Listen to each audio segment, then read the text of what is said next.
நான் தமிழ்நாட்டில் இருந்தப்ப அமெரிக்காவை பத்தி அடிக்கடி ஞாபகம் வரும். அதே போல நான் அமெரிக்காவில் இருக்கிறப்ப தமிழ்நாட்டை பத்தி அடிக்கடி ஞாபகம் வரும். இன்னைக்கு எனக்கு ரொம்ப மகிழ்ச்சியா இருக்கு. ஏன்னா உங்க எல்லாருக்கும் முன்னாலே நின்று தமிழை பேசுறப்ப நான் தமிழ்நாட்டுல இருக்கிற மாதிரி ஒரு உணர்வு இருக்கு.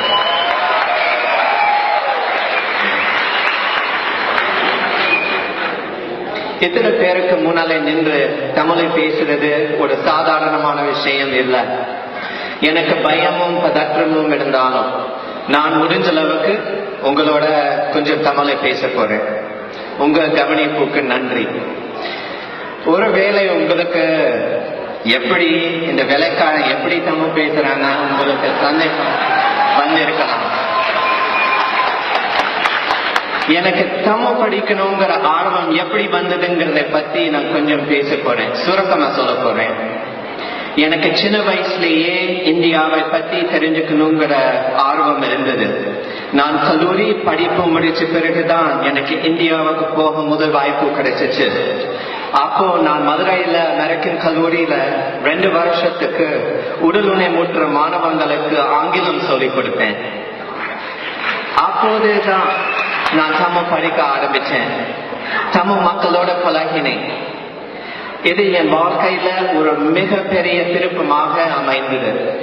என்னோட நண்பர் சுரேஷோட அம்மா கிட்ட கேட்டா நான் எப்படி தமிழ் படிக்க ஆரம்பிச்சேன்னா அவங்க நீங்க மதுரையில இருந்திருக்கீங்க போன ஜென்மத்துல என்று சொல்றாங்க. நான் மதுரையில வாழ தொடங்கிய போது எல்லாமே எனக்கு புதுசா இருந்துச்சு. அப்போ கீழே உட்கார்ந்து கையால சாப்பிட கத்துக்கிட்டேன். பஸ்ல ஏறி கூட்டத்தோடு நின்றுக்கிட்டு சின்ன சின்ன ஊருக்கு பயணம் செஞ்சேன். என் நண்பரோட சித்தி செஞ்சு முறன தோசை தேங்காய் சட்னி தொட்டுக்கிட்டு விரும்பி சாப்பிட்டேன். வெயில் காலத்துல வயலுக்கு போய் குளத்துல நீச்சல் அடிச்சேன். இளநீ குடிச்சேன், பதனி குடிச்சேன். நான் சாயங்காலத்துல தொலைக்காட்சியில உணவை புரியாம சன் டிவி தலைப்பு செய்திகள் பார்த்தேன். இதெல்லாம் அனுபவித்த போது தமிழ் மொழி மேலும் தமிழ் கலாச்சாரத்தின் மேலும் எனக்கு ஆர்வம் இன்னும் அதிகமாயிடுச்சு. என் தமிழ் நண்பர்கள் என்னை தம்பி என்று கூப்பிட ஆரம்பிச்சாங்க.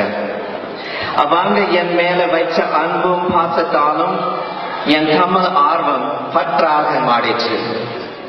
அவங்க கொடுத்த ஊக்கத்தாலும் அன்பனாலும் தான் நான் இன்னைக்கு ஹார்வர்ட் வரைக்கும் வந்திருக்கிறேன். ஆனா நான் மதுரையில இருந்தப்ப ஒரு சங்கடம் தரக்கூடிய விஷயத்தை கவனிச்சேன். பொது மக்கள் தமிழ் மொழிய பத்தி ரொம்ப பெருமையா பேசினாங்க.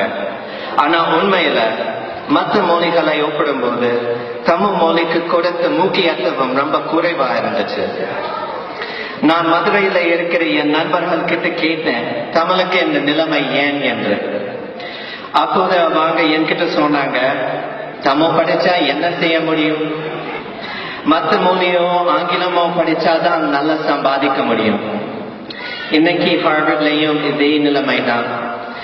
சம்ஸ்கிருத வகுப்புல படிக்கிற மாணவங்களுடைய எண்ணிக்கையை தமிழ் வகுப்புல படிக்கிற மாணவங்களுடைய எண்ணிக்கையோட ஒப்பிடும் போது 3 மடங்கு அதிகமா இருக்கு. என்னை பொறுத்தவரை தமிழுக்கு இருக்கிற இந்நிலைமை கவலைக்கிடமாக இருக்கு. நண்பர்களே, ஏற்கனவே உங்களுக்கு தெரியும் தமிழ் உலக மொழிகளிலே அருமையான மொழி.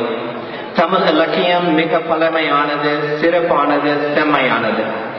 சங்க காலத்திலே எழுதிய கவிதையுடைய அர்த்தம் இந்த காலத்திலேயும் இன்னும் பயன்படுறது.